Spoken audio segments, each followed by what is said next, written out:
Hello বন্ধুরা, আজকে আমি জুব্বা কাটিং আপনাদের মাঝে তুলে ধরবো। জুব্বা কাটিং, জুব্বা আমার এখানে লম্বা হলো 38। এখানে আমি হাফ ইঞ্চি কম করে নিয়েছি। পিছনে আমি যখন তিরা জয়েন করবো হাফ ইঞ্চি সামনে চলে আসবে, তাই আমি হাফ ইঞ্চি এখানে কম করে নিয়েছি।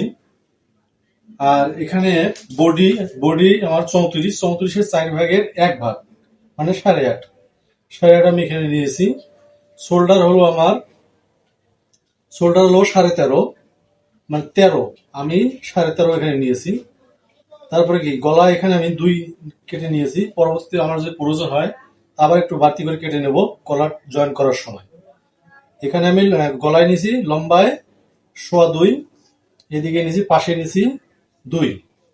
এরপরে এরপরে আমি এখানে একটা আরমোলের মার্জিন টানছি। এখান থেকে আরমোল এখানে আমি একটা শেপ দিয়ে দেব। এখান থেকে আমি এখানে একটা শেপ দিয়ে দেব। এই যে আমার ফর্ম পার্টের আরমোল শেপ। তারপরে আমি সাইডের শেপ নিয়ে নিয়েছি। এরপরে এখান থেকে আমি 5 ইঞ্চি পকেটের মার্ক করে নিলাম। আর পকেটের ওপেনিংটা হবে 5.5 ইঞ্চি। এভাবে আমি মার্ক করে নিয়ে নিলাম।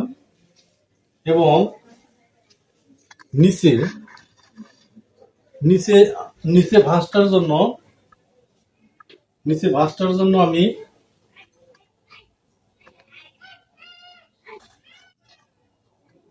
এই দেখুন, নিচের ভাঁজটার জন্য এখানে আমি বাড়তি করে নিয়েছি 2.5 ইঞ্চি। 2.5 ইঞ্চি এখানে বাড়তি করে নিয়েছি এবং ওটা সুন্দর করে শেপ স্কেল দিয়ে শেপ টেনে নিয়েছি।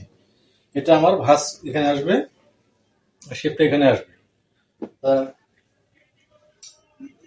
আমি এই যে দাগে দাগে বা মার্কে মার্কে আমি কাটিং করে নিতেছি। তারপরে আমি আরমোলের শেপটা তুলবো। আরমোলের শেপটা এখানে কেটে নিলাম।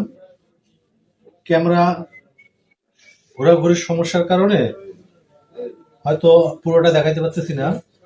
এই যে আমি পুরো সাইডের শেপটা কেটে নিতেছি।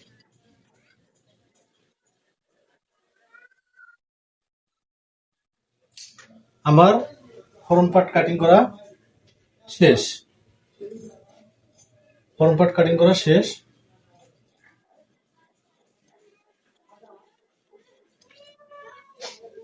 অবশ্যই সাইডের শেপটা সুন্দর করে তুলে নিতে হবে।